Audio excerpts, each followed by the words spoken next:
Hello again, it's me, the cat here. In case you didn't watch the first episode, I would suggest go and doing that. I am a world builder and a game master, and this series is going to be about world building. I'm going through this through the lens of my setting, Fraya, Terre, and this episode, like the last one, I'll be breaking it down into 4 different segments. Segment 1, different races. Segment 2, how to choose the right ones. Segment 3, making your own. And Segment 4, the races of Fraya, Terre. Segment 1. I'll be breaking it down into different types of races. There are different categories and subcategories, different types you're going to be working with depending on what kind of story you're doing. So the first type is the human type. This will be humans, elves, dwarves, halflings, probably gnomes, anything that looks vaguely human. 4 arms, 4 legs, typical features, anything with a human culture and language. They're not too special, but they do make up sort of the basis of every world. They will usually be the main race. They are pretty important in that sense, but they're also just very simple. So you will be wanting to do more, probably. Second would be the draconic lineage. This would be dragonborns, kobolds, half-dragons, anything with a dragon race or dragon parentage from the past. They will be scaly, often horned, sometimes with a breath weapon. Usually they're bigger than humans as well, but that's not always the case. These are going to be very interesting and going to be used a lot. At least in my world, they're all over the place. They're very strong and take over wherever it is that they live. So, if you're going to use them, be careful about where you put them because they will take over. Third would be fae. This could be like fairies, nymphs. You can include elves in there if you're doing that. Anything that's from the wild itself. Anything that's close with the trees, close with nature, something that doesn't want to be disturbed and has a sort of beauty about it, a natural beauty. They can be somewhat hard to do, at least I've found them hard to do, because there's not a lot you can do with them, at least not from my experience, but it depends on what kind of story you're trying to tell. Typically though, these races don't really build. They don't have cities usually, they don't have currencies, they don't have governments or structures. Everything's just a free-for-all out there in the woods with them. So they can be really fun to work with, but it just depends on what you're trying to do. I have fairies in my world that sort of mess around with you when you're in the woods. They can make you see things that aren't there, like put pollen and stuff all over the place, magic dust. It's kind of annoying. So you got to be creative with what you do with them. Underwater races are also hard in my opinion. I do a lot of underwater stories, but they, unlike the Fae, will build. They'll build massive cities underwater, which can be really cool to see if you can go down there. You can check them out. This would be mostly merfolk, sea elves, tritons. They're all very good underwater races. They work well underwater, they live underwater, they can build underwater. They can be very good main characters if you're doing a lot of water in your campaign or your story. They're very interesting and very much like people, except they live underwater. That's really the only difference. They may look different with fins and gills and stuff, but otherwise they're just people, basically, is from what I've seen. They tend to live on sunken islands in my world, underwater, building cities out of the ruins of cities that have fallen and been eaten by the ocean itself. Next would be monstrous lineage. Usually when I do this, what comes to mind is minotaurs. Something monstrous, something somewhat unexplainable. They're just really interesting, and you don't really know where else to put them. there's races that people fear. People just don't want anything to do with them a lot of times. They're monsters. But they can also be really good characters. Or bad guys, villains. Depends what you're trying to do. But these races are really cool, and there's a lot you can do with them. Just know that they'll be bigger and stronger than humans. They'll often be more sparse. There won't be as many of them. They're just like the superpowers in the area. So keep that in mind when you're using them. In my world, Minotaurs are usually the monstrous race, and they own a lot of land. Mostly on the coast. They're Vikings, basically. Running up and down the coast, and there's long ships raiding everybody that they see. They use their muscle to get what they want. And everyone's just afraid of them. 9 would be giants. The next would be giants. Giants are in a lot of ways like humans, but there's a lot of different variant giants in my world. Sun giants, moon giants, shadow giants, cloud giants, fire giants, ice giants, all different kinds. They live in all different parts of the world and usually rule wherever it is that they live. They live often in the Dauntless Archipelago, which is an island chain to the northeast. They are also like pirates. They're like Vikings. They rule that entire area. No one can get close to them. Giants are in many ways just like humans, just a lot bigger. So when doing giant societies, I would make it very much just like human societies, but everything's going to be bigger. They live longer, they eat more, they build bigger homes. All this stuff needs to be taken into account, but humans are definitely the backdrop that are used with them. Though often they have worse tempers. It does depend on the type, though. Next would be fantastical races. This would be half Wisp or half Jumisei in my world. The Jumisei, they're like the judges. They're not your typical race. They look like humans, but they're not. Something about them, something's just off, something strange. Wisps are what you expect a wisp to be, beings of fire and ethereal energy. Wisps are very interesting and very hard to understand. They're not human. They're not even close. They're beings of natural beauty that try to spread natural beauty. Their home world is the ethereal realm. When they come to the material realm, all they want to do is spread the beauty of their home world like they did before. Should be encouraging nature to grow, burning the dead things to allow room for the new ones, even killing people that they think is necessary. They are very different than anything else, and very hard to understand. But they can have children with humans. This is very rare, but when it does happen, it is very strange. The Jumisei are different. They're very similar to humans. So when there's a half Jumisei, they often just blend in with human society. They'll always stick out in a way, but they can live with humans.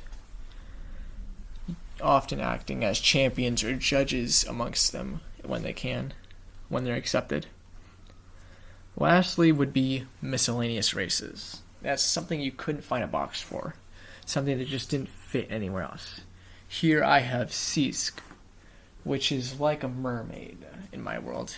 They have salmon tails and the ability to grant wishes, including they can live on land for years at a time, but must always come back to the water.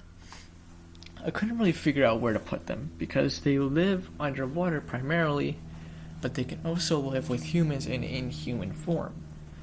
So they're not human, they're not underwater completely, and they have this fantastical element to them with the ability to grant wishes.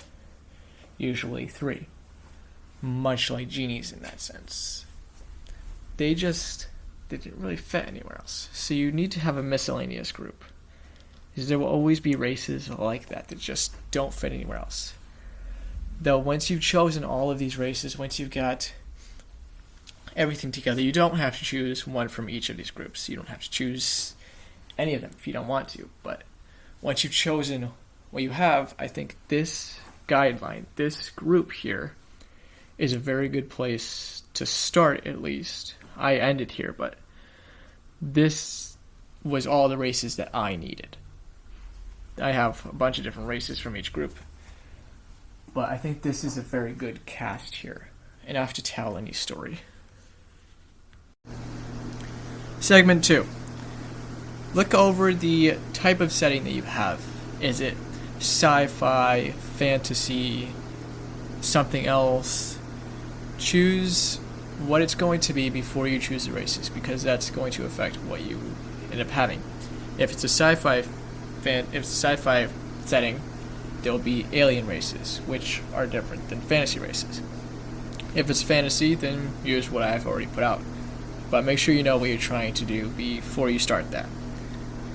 Figure out what kind of story you want to tell and what it will be for. If you're doing a D&D campaign, definitely do a lot of races, because that always helps in a campaign. If you're doing a novel, you don't need nearly as many, so you can decide exactly what the reader sees and what they don't. You can decide exactly what's going to come into play, whereas in a campaign, you don't really have that kind of control. So just know what you're trying to do. Then choose a theme. This would be kind of the story you're trying to tell, what it's going to be about, how dark it's going to be, anything like that, where it's going to take place. Find out what you're trying to do, because that will also impact which races end up showing up. I'm running a medium-themed campaign right now. They're not seeing a whole lot of races, but the ones they are seeing are powerful. They've got to be prepared for all of those. Then choose how big you want your world to be, how many races you want there to be total. My world is very big, and there's a lot of different races. But if you're doing a smaller world, you may want less. Or you may want to pack it completely full and put just a ton of races in there. That's just depends on what you're trying to do. So keep size in mind, because the more you add, the bigger it's going to get. Whether you just can't control that. How to make your own race. First of all, ask yourself why. Why do you want to make your own race? Is the races out there not enough? Just find out what you're trying to do. For this whole thing, I would be using an example of the kunai, which is one of my homebrew races. So you want to choose a type. I've already gone over basically all the different types of races, so choose one of those. Once you've gotten an idea in mind on what it's supposed to be, it'll really help later on than trying to start with nothing. So then you want to come up with something unique. What about this race is unique? Why is this race different? What can they do that's so special? Why are they important? With the kunai, they are pretty much, well, not immune to the cold, but they like the cold. They hate the heat. They also have something called chilling gaze, which is when they stare into your eyes, it literally freezes you. It freezes the inside of you and stuns you. It's kind of hard to explain. They can also turn into birds, which allows them to fly away. Then you want to give them a survival trait. This is something that has allowed them to survive in such a dangerous world. With something like orcs they mature quickly, they have children with like everything, they're just very proficient breeders. With the kunai, they live for a very long time, and they have a way of resetting their life cycle. Once they reach about 100 years old, then they sort of enter this cocoon and age down. so they're able to do it all again. This doesn't really help their race survive totally, but it does help the individual. And the individual can then later help the entire race. You want to give them an appearance. How do they look? With the kunai, they are the human type, so they have typical human features. They have glacier blue eyes. That is their most important feature. It is really beautiful to look into, but also very dangerous. Their hair also is important. It's like this silvery blue color. It's got icicles in it, like all the time. If those icicles ever begin to melt, then you know it's getting too hot and they will not survive. They won't survive very long in that kind of temperature. So it also acts like a warning sign, like a survival trait. Their skin is pale, but otherwise they look just like normal humans. Then you want to give them a home. Where does this race live? Where does it come from? With the kunai, they come from an island to the north called Fraya. That's the name of the country. On there they have tons of woods, mountains, rivers, and it's pretty cold most of the time, so it's perfect for them. They've done really well there. I've done other races that come from other places. It just depends on what it is, where you think it should be. Then you want to give them a culture. This is the hardest part of making any race. Deciding their culture. It's a hard question to answer. What is a culture in itself? It's everything. Their language, their currency, where they live, what they believe, how they dress, what they eat, the names they choose, their jobs, their architecture, their art. Everything about them is their culture. So it could be really easy to do. I have a hard time doing culture. It's just not easy for me. But as far as their architecture goes, it's very beautiful. They're often stone buildings. There's a lot of cedar used as well. It's like support beams. They're often curved, the buildings, in many different ways. They're very beautiful. Their food, they love fish. Fish is very abundant and it's very good for them. So they eat a ton of that. This makes up the majority of their diet. They will not eat small birds or venison, though. They can turn into sparrows and stags. So they will never hunt or kill or eat a small bird or a deer of any kind. Because you never know if that could be a friend. They do not turn back into their normal form once killed. If they're in bird form or something like that. The form of a stag. So, killing one, you never know who you're actually eating. It could be just a normal stag, or it could be your brother. It's not worth the risk. So, other things on the island will kill them. Predators, wolves, and they can't really stop that. But they themselves will not eat them, and they will not tolerate any visitors hunting or killing anything like that. So that's just how it affects their culture. Their racial abilities. You've got to keep that in mind.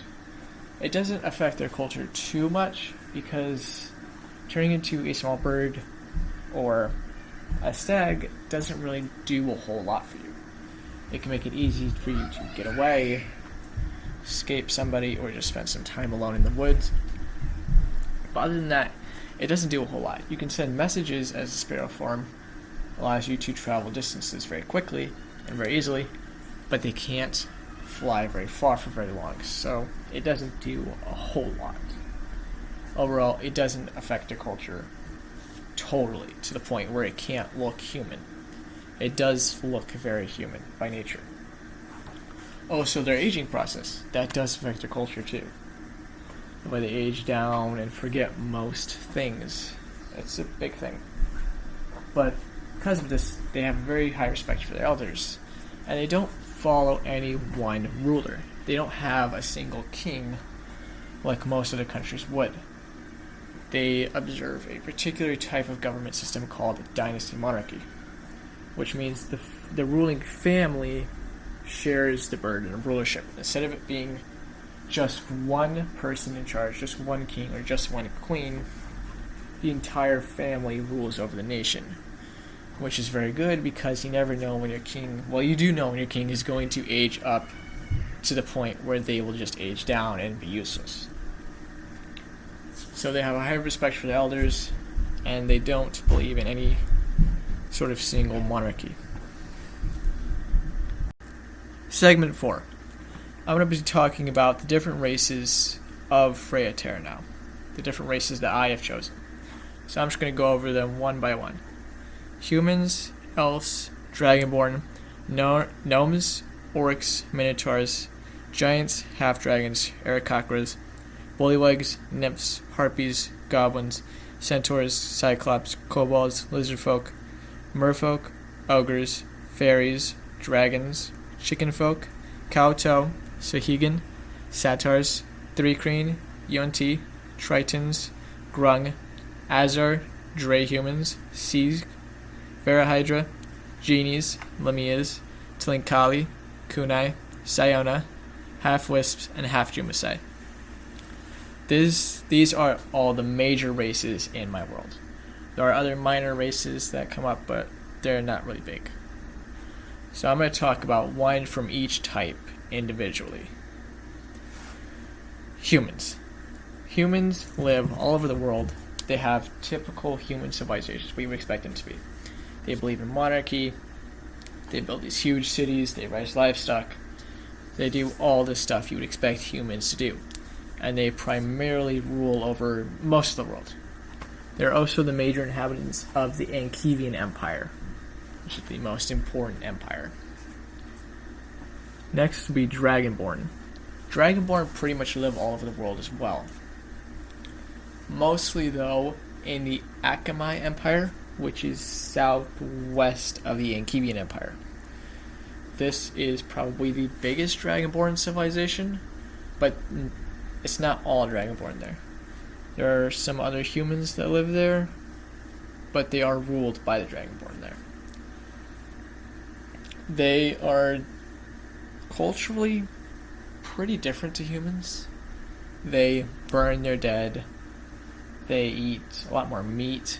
They are very segregated based on the different types of Dragonborns that they are. And the clans are very important to Dragonborn.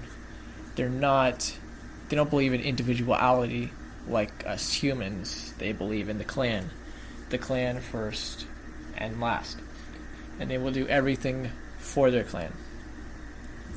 They don't really believe in family structures like we do. Just the whole clan is your family. Everybody older than you is your parents. Everybody younger than you is your child. Everybody else is just brothers and sisters. Everybody working together towards a common goal. Their basic beliefs are communism, pretty much. They don't believe in individuality or freedom. They just do everything for the greater good, for the clan. They also do not really marry outside of the clan, or inside for that matter, but especially on outside. They try not to engage with other Dragonborn outside the clan. That's why their languages are so distinct. Vannin, the language spoken by Dragonborns, is so many different dialects, because the different clans don't really get together that much, so their languages sound different. It's the same language, but a lot of different dialects of it, so they have a hard time communicating with each other in the first place. Though the Akamai family rules over all of the Dragonborn and all the humans in that empire, so they have to engage with all of them. Next would be nymphs. Nymphs are fey creatures. They primarily live in the woods, in the springs, sometimes in the ocean, but not often. They tend to where they live. They take care of it. They're often bound to a certain tree or a certain spring or a current or whatever they're bound by it and they can't go too far away from it and live for very long. So they live for a very long time, but not if they leave. They have to take care of where they live. They have to stay where they are. They often have children with centaurs. Not centaurs. Satyrs. When a satyr and a nymph have a baby, if it's a female, it'll always be a nymph. If it's a male, it'll always be a satyr. And if it's a female, it'll stay with the mother. If it's a satyr, it'll go with the father and leave. So they don't have proper family structures, at least not by our standards. They also don't believe in things like money or government. They would rather just take care of themselves and spend a lot of time alone.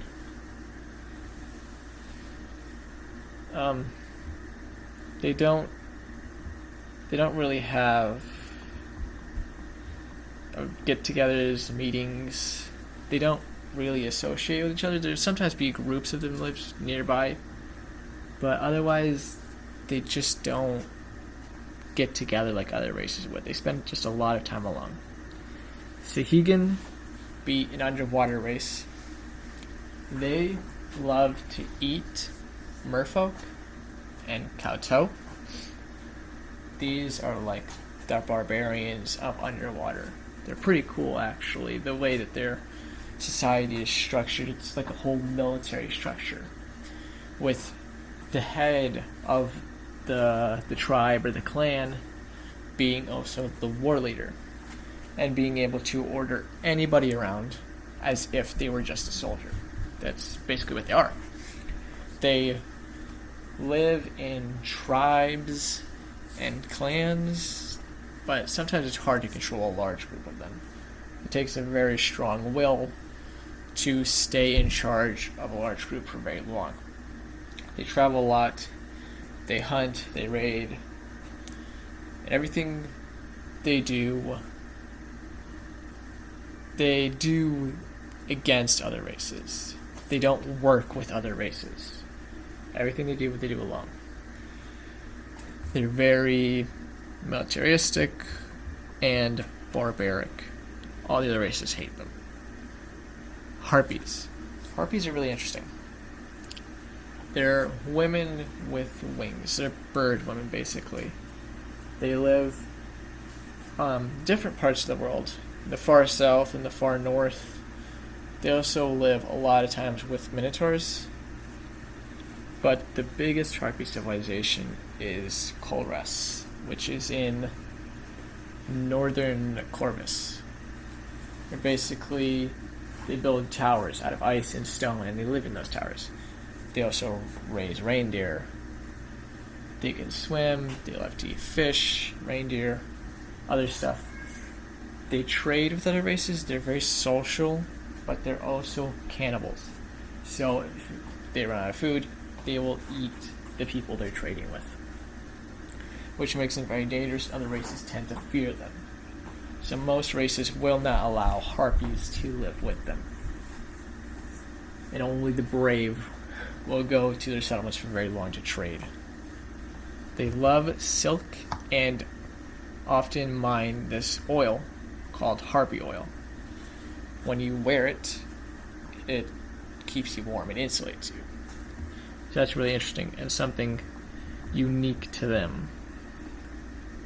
Next is minotaurs. I've talked about them a lot so far, but basically half man, half bull. They're pretty intelligent, so they don't live too long, maybe 30 years the most. Their societies are always built really close together, really tightly. Families are important to them, and they're often very big families. Their cities are built super tight. The houses, they wrap around each other, and everything's built almost like a maze. They really like mazes for some reason. They also act often as pirates or Vikings. They use these long ships, and they raid the coasts, raiding any other race they can, but they're not always super violent. There is a settlement of minotaurs in a country called Dufil, which is one of the Angevin crowns, one of the 14 crowns.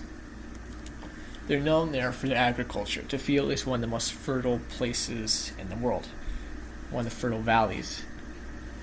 They grow just a ton of food there. They're very strong, so they're able to pull a plow themselves. And they just love agriculture. They love growing things, and they do it very well. They also eat a lot of fish. And it's different. Like, some minotaurs, there's 3 different subgroups. There's the black minotaurs, the white minotaurs, and the red minotaurs. And some of them eat meat, some of them do not. That's been the cause of a few civil wars between them, whether or not they're going to eat meat. So that's just, I'm not going to talk about that right now. Lamias primarily live in the desert. They're like half human, half lion. Human from the waist up, lion from the waist down. It's hard to find pictures of them because Lamias are typically a Greek monster. It's like a snake lady. But in D&D, it's a lion thing. They're very big, and they're good at manipulating. They touch you and they can somehow control your mind. It's really interesting. They often act as rulers because of this. Lamias have almost always ruled a country called Xenix. They also hold this criminal empire called the Xenix Empire, something like that. The whole family is really powerful, and they're all over the world. They're just in charge of like everything behind the scenes. Orcs, I didn't really talk about orcs in the first segment like I wanted to. I forgot about them. Orcs are their whole own creature race type. Orcs, in my world, they don't live very long, but they are somewhat smart, not as smart as humans. They love war, they love music, they enjoy agriculture somewhat. Some of them do, some of them don't. They raise a lot of pigs. Physically, they have anywhere from brown to green or gray skin. They have other skin tones, but they typically have dark or red eyes. That is something unique. Red eyes are very rare. They don't symbolize something being evil, but they often symbolize something having draconic ancestry, which orcs typically don't. So it's just very unique for them. They also have horns, short, almost like ram's horns that come out the sides of their heads. This allows them to contest with each other, to battle. They ram into each other, and whoever is weakest loses whatever the competition was about. They love to wrestle, they love to fight. War is in their very nature. They're always going to war with each other and other races, but their tempers can be cooled with music. They love music almost as much as they love war. And so, oftentimes, instead of them just choosing to fight each other mindlessly, they will turn to instruments, and they will learn to play. And they get somewhat good at it. As long as they can keep themselves busy, they won't kill each other. But if ever there is a dull moment, they will fight. Half-Jumasei. These can go either way. They can either rule society or be shunned by it. Their parentage is usually hard to define. Jumasei don't usually stick around in any one place very long. They're travelers throughout, beyond the world. They don't stick on the world for very long. So these half-creatures, these half-bloods, they can be very powerful. But they're also not always accepted, which can make them villains. Being very powerful and being shunned can make for a really interesting villain. Sometimes they will become villains. but they can be more than that. Like I said before, they can become judges or champions oftentimes. So it's still very good for them. A lot of times, a society will look for a half Jumasei to act as a judge, like their dad, because Jumaseis are all judges. Sisk. These mermaids, their culture is very interesting, because they will eat humans, but they don't always eat humans. They have children with humans, but they don't really stick around. They live in the water most of their lives, but they can be on land for a couple of years. They can grant wishes, but they can also be somewhat violent. They can be a dream or a nightmare. They can really go either way with these things. They're really hard to just understand. Their culture is also difficult to determine because little is known about them. They live in the ocean, and they're very rare. So they don't often live together. They don't build. They just live wherever. Little is known about them, and little probably ever will be known about them. So you ask, why these races? Why did I choose them? Choosing races can be somewhat like shopping. It can be fun. You just look at something and you want everything. And that's kind of what I did with these races. I chose each one for a purpose. I wanted all of them to do something specific, but I just couldn't say no. I just wanted every race. And there are tons of races that I didn't choose, but usually the ones I didn't choose them for a reason. So you just have to ask yourself, what will this race do for me in my setting? Is it good? Will it help? If not, you're probably better off leaving it out, because if you try to do too much, then you'll just end up forgetting something. So choose the ones you want, the ones you think will help. And do they all get along? No, not even close. They're always going to war with each other, all of them. There is never a time of peace. And that's just something that's got to be accepted. You have to find out which races would likely get along and which ones will not. And it's usually pretty easy to determine. So once you get that figured out, you can pretty well draw the borders. Summary. Back to segment 1. You have different types of races. Each race is a part of its own unique subgroup. Segment 2. Think about your setting, your theme, sci-fi, fantasy, whatever. The medium, whether it's going to be like D&D or a novel, and the size. How big it is will affect things. Segment 3. Think of something unique for each race before you make it. Don't just make another elf sub-race unless you have a good reason to. Segment 4. I have lots of races and I keep adding to them all the time. Do not feel like you need to have everything right all at once. You can add along the way. That's all.